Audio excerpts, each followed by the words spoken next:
diye düşünüyorum.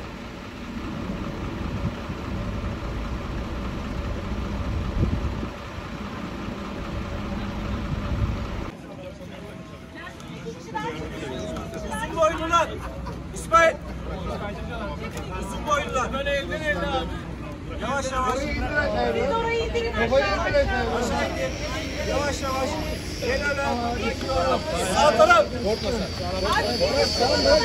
Merdivendekiler. Sizde. Bak kafayı sağ. Sizde.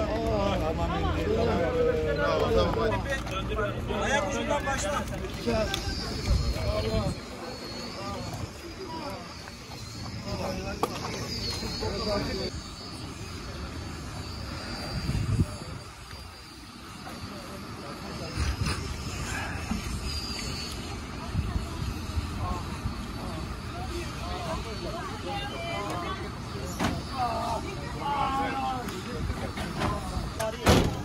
Çekiyor.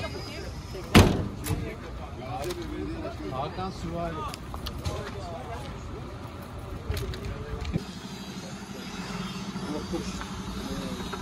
Olur be, olur bir sandık. Gökler'e sordum.